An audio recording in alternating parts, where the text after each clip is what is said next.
Hello and welcome to Diniz Farms. We're back with another episode of Mercer County. Today is midwinter and we've got to sell our corn. We've been away for just a little while, had to take some time off for personal and family reasons, but I am excited to be back at the game here. So we're going to go ahead and see if we can get this truck filling up here. We should have dry corn in here. We got 12,000 bushels of dry corn right now. We're going to go ahead and just get this semi all loaded up. We might as well get it started. Let it warm up a little bit here. It's a cold, wintry morning here. And we got just a little bit of snow, which it's been a while since we've had snow. And luckily it's not too much, it's just a dusting on the ground, so hopefully this isn't going to cause us too many issues today as we need to haul this corn up to the elevator. We'll definitely be interested to see what happens here. Now if we pop open the menu here, we're going to take a look at our prices. If I jump over here, we should have prices for dry corn in here somewhere. Here we are. And it looks like our current best price is going to be Chickasaw grain at $4.21 a bushel. And so it looks like Diniz Farms has put some realistic prices in here for our crops, which is kind of interesting and also, quite honestly, kind of scary because we're used to seeing farm sim prices for everything. And so we're going to need to figure out if we're going to actually make some profit here or not. And so Chickasaw grain is the one right up here in the, what I'll call, I guess, the town section. So we're going to go ahead and tarp up our truck and drive ourselves up here. Now, you can see in the upper right-hand corner, we are officially out of money now. If we bring up our finance window, you can see we've got a sizable loan. We had a little bit of cash in the bank, and we've burned through that over the days here paying down on our loan. So we've definitely got to sell some of this grain to stay afloat here. I don't know if we're going to make enough money to pay off our loan with our crops here or not with these more realistic prices. And so that's going to be rather interesting for us. Now we're going to be taking things a little bit slow here because the snow is making everything just a little bit slippery. We don't have a snow plow or anything like that on the farm, so if this snow turns into any more snow than this, we're going to have to definitely figure out how to move some snow on the map. Thankfully, it looks like the county has already come along and plowed the roads, so it's just our driveway and yard area that seems to be a little bit slippery, which is a-okay. And this semi seems to be handling things just fine. Get our camera out of the trees and such here. Now, since I haven't actually been over to the other part of the map here, I do have the sell point tagged just to make our lives a little bit easier. Figure out where things are at. I've pretty much just come down here to the Nutrient Ag Solutions, the co-op here, to get different items. This will be the first time we're selling any grain on this map. And so it'll be fun to kind of take a drive over here and check out some other parts of the map. It is early morning here.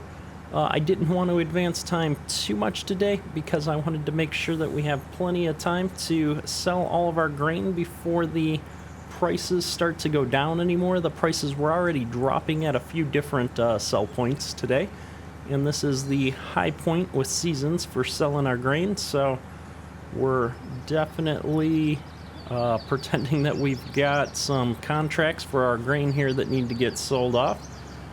And it looks like I can come right in this driveway here to sell our grain. I think we're going to be right into this main dump point here. See if we can pull through here without running into anything. Hopefully the tagging goes away as soon as we get up here. And we're going to go ahead and dump this front hopper. Let's jump into the map here and just remove the tag as long as we're here. I think we've got it now. It's nice and easy to get to this sell point for sure. If we just spin around here, I actually really like this elevator. I think it's well done. A lot of times you don't see all of the bins and stuff looking quite this nice. In fact, if we kind of hop out and walk around here, everything's all hooked up and looking good. You've got an elevator on the left side and the right side. You've got a, I assume this is a grain dryer. I have only seen these stand-up style grain dryers a few times. So that's a pretty cool grain dryer. Lots of small buildings and stuff around here. Farmer's Grain. I actually really like this building. This is really well done. So kudos to MRG for putting together a solid map, and to Diniz Farms for all of the edits that he's done to this. We have now sold our first load of grain here, our corn. We got a total of a little over $7,000 for one load of corn. I'm still a little concerned about that. I'm curious to see how many loads we're gonna have here. I didn't think to add that up, so we're gonna have to take another look here. And right across the street here, we've got the John Deere dealer on the map here. Since we've been using the store deliveries mod, we haven't been up here too many times, but I really like this little dealer. Pretty cool. Nice little small town atmosphere here on the map. So with that, let's run back up to the farm here, and we'll take a look and see how many loads we're gonna have to deliver today. All right, we are coming back up here in the yard. We're practicing our in-cab driving, although I think I'm going probably way too fast for whipping through the yard in the snow here. We're gonna take it nice and easy. We've been practicing with the steering wheel and pedals. The pedals are just a little sensitive. It's almost go-karty at times. It's either you're going too fast or too slow. Stop and go. But we've managed to make it. We didn't crash into anything. And we've got 10,000 bushels of dry corn here. I can't remember exactly how many bushels this trailer holds. I want to say it's almost 2,000, so let's fill this thing up here and we'll check. So it looks like about 1,700 bushels. We've got, if we had 10,000 in there, we're gonna have, what, 5 more loads, maybe 6 more loads coming out of here? Somewhere around 6. So 6 loads total is gonna be not bad, not a lot of money, but enough, not enough to pay down our loan, but enough to definitely keep us going and to keep us ahead of the interest rates. And especially if we consider that we've got a fair amount of soybeans that we'll be able to sell in the summer as well, I think we're in a pretty good spot. We're not going to be completely paying down our loans, but we did take out a pretty big loan to go buy all that land, and we did get this extra corn to sell to kind of offset that from being able to harvest that field right there at the end. So I'm not complaining. I think taking on a little bit of debt was the right decision for the farm, and we do have a few small purchases that we want to make here as we get into the spring months. So we'll be taking a look at that here a little bit later, but I'm excited. I think this farm is going right along like we planned, and we're going to be able to really have some fun here over the next year on this map. So while we muse about the future and what is to come on this map, let's go ahead and get the rest of this grain sold.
we're coming back up into the yard here.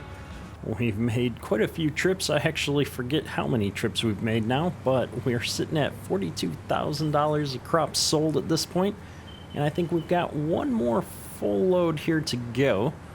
One thing I'm noticing is our winter wheat is kind of popping up through the snow here. It's actually a little stressful to see a crop that we really hope to harvest sitting covered in snow. So it'll be interesting to see how well that survives the winter here. Can't wait to see how much we get off of planting that field through the winter. It should break up the year a little bit though, allowing us to do some of our harvest a little bit earlier. And looking at how much corn we've got in the bins here, we've got just a smidge over a full semi-load. And so I think what we're going to do, since we've been running this truck up to the elevator in town here to sell all of our grain, is there's another sell point down here in the southwest corner of the map. And if we look at the prices here, these prices are actually pretty close. I mean, 6 cents a bushel, I probably wouldn't throw that money away in real life. But given that it's not going to make a huge impact for one truckload, I'd love to just check out the other sell point on the map here. I think it'd be a little bit of a change of pace since I've been driving up and back and forth to the same elevator for the last hour or so here. And so let's get this topped off and we'll go see what this other sell point looks like on the map here. So I'm realizing suddenly I don't actually know how to get down to this other sell point. Let's bring up the map. It looks like we're going to come down here and take this back road down. So let's see how this goes. I've been really enjoying this map so far. It's a nice standard size map. I think a lot of times I get hung up on playing 4X maps because I like having that feeling of extra space around me. But I think this map does a great job of giving you that feeling of a lot of space around you while also having a number of different farms for people to use. I think this would actually be a great multiplayer map. Even though it's standard size, you could get a number of small farms going on a map like this, and honestly, the fields are pretty decent sized. I always like when a field is big enough to feel like you can get something done in one session without feeling, too small. I don't want to just knock a field out. I want to be able to use, a 12-row implement on a field and not have it feel like it's completely oversized for that field. But I also don't want to be working in a field for 10 hours straight, at least not in every series. We had a lot of fun when we did that in Flint Hills, but it's nice to mix things up. It looks like we're out here on the outside edge of the map. We've got this old sell point kind of just sitting down here. Nice elevator. I do like this elevator model. We've got 2 different dump points, a grain dryer, and a bunch of bins here. It's looking quite snazzy. So I think we're going to go ahead and take this outside stall. Nope, we're going to back it up and take the inside stall. The outside stall is apparently not a sell point. Good to know. There we go. And we're selling corn. I don't think we're going to run the last 100 or 200 bushels up out of the bins. I think we'll just leave that in there for the time being. Doesn't make a lot of sense to me to spend the time or the fuel to run up a tenth of a trailer or less. We'll get a bunch more corn come harvest here, and hopefully that'll balance itself out. If we find ourselves pretty short on money in the summer, corn does tend to come back up in the summer again, so we could always sell it off then. But for today's episode, we've come in just short of $50,000 by just a couple $100 here, which is a pretty good profit for our small little farm. So I'm not complaining one bit. I was a little bit worried when I saw that we had a little bit more realistic corn prices there. single digits. I know on a lot of series that I play, you end up getting 20 bucks a bushel for corn, and it just always feels so unrealistic. So it's really cool to see, you know, corn going for $3-4 a bushel here in this particular map. So we're gonna run our truck right back up to the farm here, I think, and then we'll take a quick look at the finances and see where we're at for the year and think about what's coming next. So if we take a quick look at our finance screen here, you can see we were $340,000 in debt. I think what we're going to do is go ahead and pay back down 40,000 of that, leave ourselves just a little bit of liquid cash here because we've got a few things we're going to do. And one thing I wanted to point out today is the fact that we have switched to the JHHG released version of the stack fold planter. I was using a different version for a while. This is the 30-inch version that JHHG released, and so I'm looking forward to that. And with that comes these chemical tanks that we've added onto that, and so I think we're going to be making some switches. We were running dry fertilizer before. I think we'll be running some liquid now, probably putting down some herbicide with our soybean planting at a minimum. And then maybe we'll see about if we're going to do some fertilizer with the corn, or if we still put some herbicide down with the corn and then we switch over and maybe we'll do some side dressing or something on the corn this year, just to mix things up. We'll see. We did put down some anhydrous on the 2 bean fields that we had here. So they are pretty close to where they need to be, not quite for corn. You can see our wheat is all ready to go here. And then these 2 fields over here are in pretty rough shape, especially field 22. 22 is a cornfield though. So we're going to be putting beans in both of these fields, 20 and 22, I think. So that'll raise the nitrogen level up some. We're going to have to think about what we're going to do with field 18. I have to look at what was in that field previously and decide what we're going to put in there this year. But I haven't quite got there yet. I think though, with 2 small fields of corn, 2 bigger fields of beans, we probably need another field of corn. And so we're going to have some extra nitrogen that we're going to need to put down there in field 18 to get that ready to go. So luckily we've still got the anhydrous applicator set up here. We might put some anhydrous down as we get into the spring here before we get too close to the planting season. But for today, I think we're going to keep this episode short.